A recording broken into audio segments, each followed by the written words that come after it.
Sabe uma coisa que sempre me intrigou? A gente olha para esse universo gigantesco, cheio de estrelas, planetas, e esse silêncio todo. Ah, sim. É o famoso paradoxo que o físico Enrico Fermi levantou lá em 1950, né? Durante um almoço, do nada ele solta.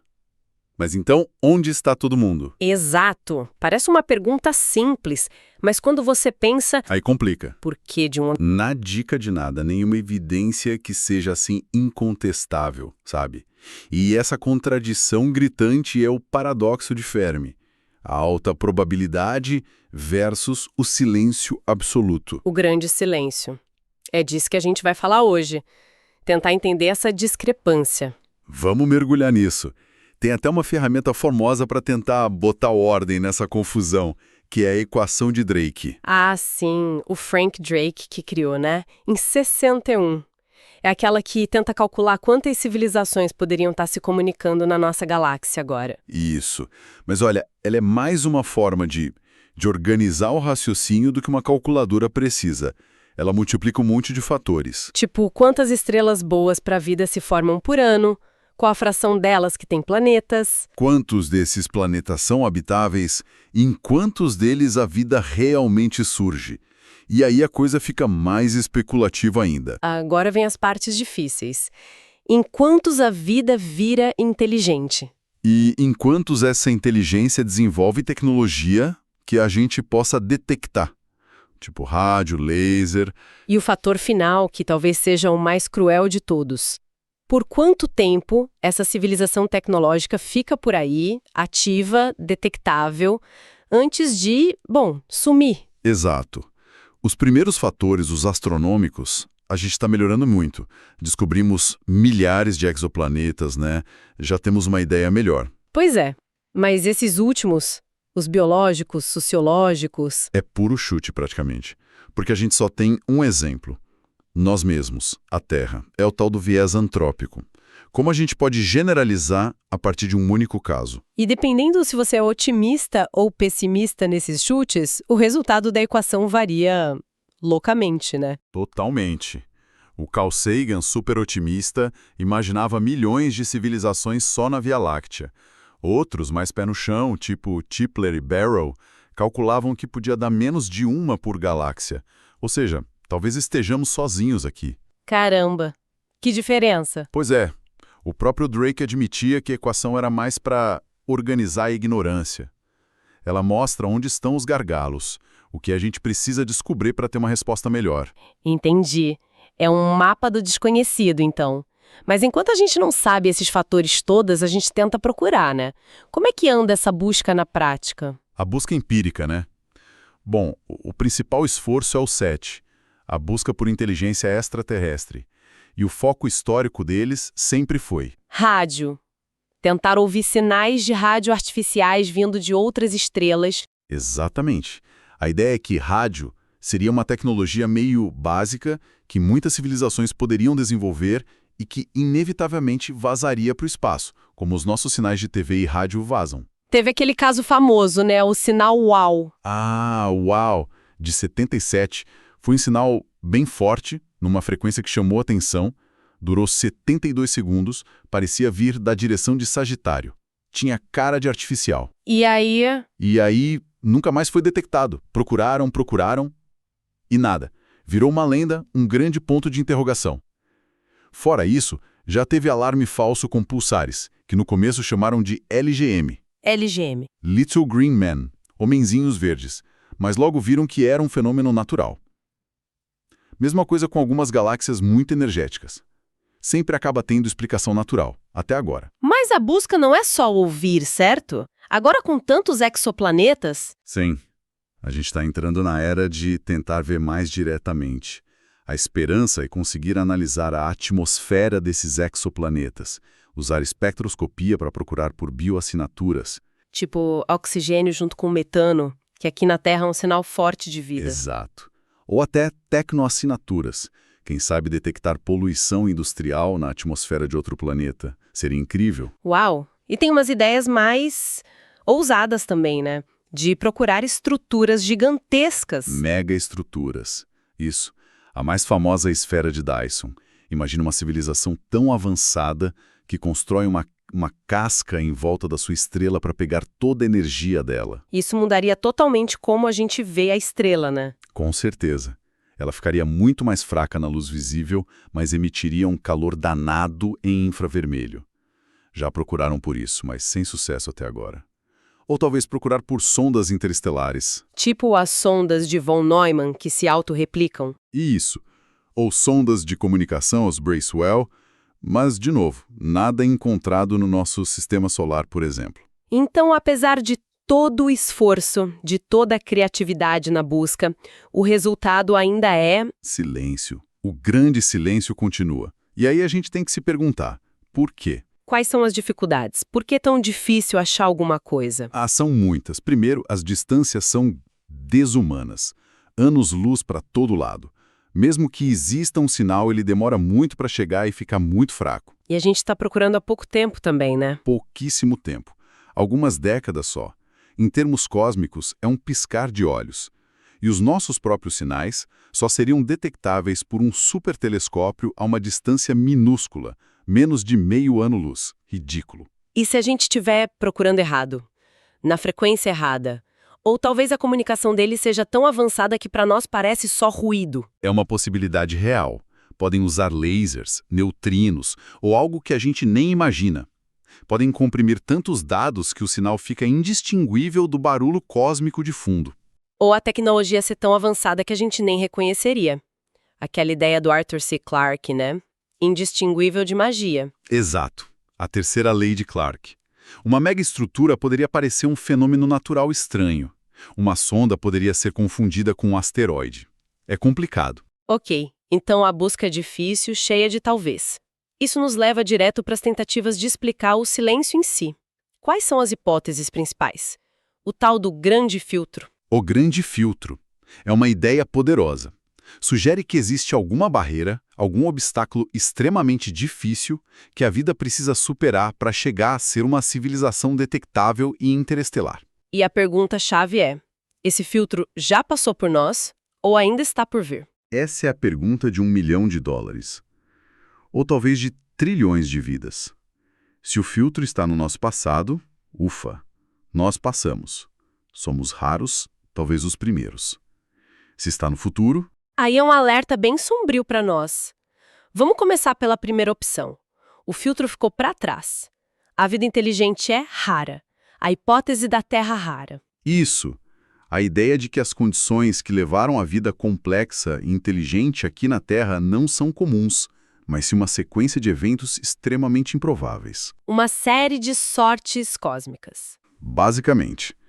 Desde a própria origem da vida, a biogênese, que pode ser um passo dificílimo, depois o salto para células complexas como as nossas, a multicelularidade, a inteligência em si. Talvez a inteligência não seja um caminho óbvio da evolução. Pode ser um acidente evolutivo, algo que aconteceu aqui por acaso. Pode ser.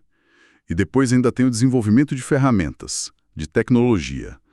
Talvez precise de condições muito específicas, como ter acesso a continentes, a fogo, a metais, a combustíveis fósseis.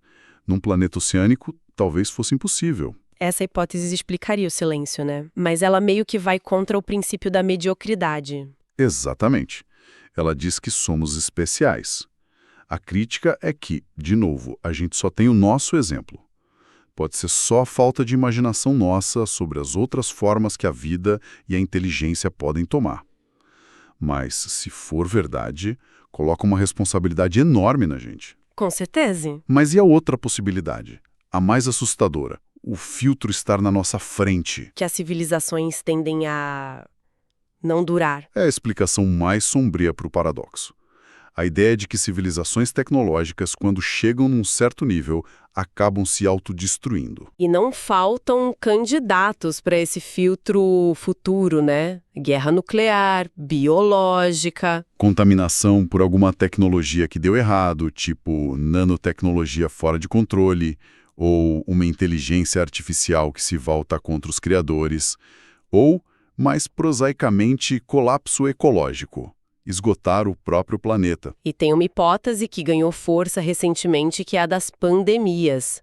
Um pesquisador, Jean-Franck Sartori, fala sobre isso. Sim, é uma ideia perturbadora.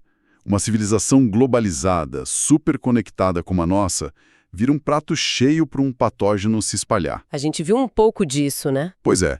A questão é que, mesmo que a maioria das doenças evolua para ser menos mortal, basta uma mutação azarada num vírus ou bactéria, e numa população de bilhões, as chances aumentam para surgir algo extremamente letal e transmissível que pode derrubar tudo. A nossa força, a conexão global, vira a nossa maior fraqueza. Nossa. E ainda tem a variação disso que não é nem autodestruição, mas destruição pelos outros. A hipótese do predador cósmico, que talvez exista uma ou mais civilizações muito antigas e avançadas que, por precaução, paranoia ou sei lá o quê, simplesmente eliminam qualquer outra civilização que comece a dar sinais de tecnologia. Tipo, para evitar concorrência futura ou um possível perigo. Exato. Poderiam fazer isso com frotas ou, de forma mais eficiente, com aquelas sondas autorreplicantes programadas para destruir, as berserkers da ficção científica. Um jeito bem macabro de garantir o silêncio. Medo. Ok, essas são as opções mais pessimistas. Mas e se eles existirem e a gente só não consegue ver por outros motivos? Essa é a terceira grande família de explicações. A mais simples. Distância e tempo. Eles existem ou existiram, mas tão longe que o sinal não chegou, ou em épocas tão diferentes que a gente se desencontrou na história cósmica. Ou talvez viajar entre estrelas seja caro e difícil demais. Ninguém se espalha tanto. Ficam nos seus sistemas, ou a colonização é lenta e irregular e a gente está num vazio. Pode ser. A teoria da percolação fala disso. E como a gente disse, nosso tempo de busca é minúsculo. Podem ter passado por aqui milhões de anos atrás. Que prova restaria? Talvez só mitos. E a possibilidade de serem tão diferentes que a gente nem reconhece. Ou a tal hipótese do zoológico, de que eles sabem da gente, mas não interferem. Também são hipóteses. A do zoológico é meio difícil de manter em escala galáctica, né? Bastaria uma civilização discordar para quebrar a quarentena. Mas a da incomunicabilidade é forte. Podem ser tão alienígenas que a comunicação é impossível. Certo. Então, muitas ideias, mas o silêncio persiste. O que nos leva a uma proposta mais recente que você mencionou, que olha para o problema por um ângulo diferente, mais terrestre. Sim, a hipótese de Robert Stern e Taras Gueria, focada na geologia. Eles dizem que a equação de Drake talvez ignore fatores planetários cruciais. Que fatores seriam esses? Basicamente, 2. Primeiro, a existência de uma tectônica de placas ativa e, muito importante, duradoura, que funcione por bilhões de anos, como aqui na Terra. E o segundo? A coexistência estável de grandes massas de água líquida, oceanos, e grandes áreas de terra firme, continentes. Não só ter água, mas ter essa mistura equilibrada. Entendi. E por que essas duas coisas seriam tão importantes e talvez raras? Bom, a tectônica de placas faz muito mais do que só criar terremotos. Ela recicla a crosta, forma montanhas, e a erosão dessas montanhas leva nutrientes vitais para os oceanos, alimentando a base da cadeia alimentar. Ah, e regula o clima também, né? Com o ciclo do carbono. Exatamente. Ajuda a manter o planeta habitável, a longo prazo, e cria diferentes tipos de habitats. O ponto-chave é que, mesmo aqui na Terra, essa tectônica de placas vigorosa como a de hoje parece ser algo relativamente recente na história do planeta, talvez só no último bilhão de anos. E a combinação de terra e água? Por que não um planeta só oceânico ou só desértico? A vida provavelmente surge na água.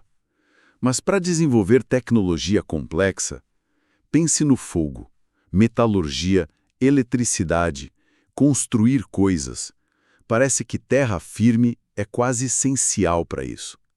Uma civilização de seres aquáticos inteligentes teria uma dificuldade imensa para construir um radiotelescópio, por exemplo. Faz todo sentido. Então, a ideia deles é que a combinação dessas duas coisas, tectônica de placas, duradoura, e a mistura certa de terra e água, é que seria o verdadeiro gargalo, o filtro raro. Exatamente. Eles estimam, com base no que a gente sabe hoje sobre planetas, que ainda é pouco em termos de geologia de exoplanetas, que a fração de mundos que tem essas duas condições, por tempo suficiente para surgir vida inteligente e tecnológica, seria minúscula. Talvez 0,2% dos planetas que de outra forma pareceriam habitáveis. Ou até menos. Uau! Isso muda tudo na equação de Drake, né? Reduziria drasticamente o número esperado de civilizações lá fora. Exatamente. Seria uma solução para o paradoxo de Fermi baseada não tanto na biologia alienígena ser difícil ou na sociologia das civilizações ser autodestrutiva, mas sim na geofísica planetária ser muito, muito específica. Uma explicação que talvez a gente consiga até testar no futuro, né? Com telescópios melhores, analisando exoplanetas. É a esperança. Observar se planetas em zonas habitáveis realmente têm essas características geológicas que parecem ter sido tão importantes para nós. Fascinante. Coloca nosso planetinha azul numa perspectiva ainda mais especial. Bom, para a gente ir fechando, o paradoxo de Fermi continua essa pergunta incômoda sobre o nosso lugar no cosmos.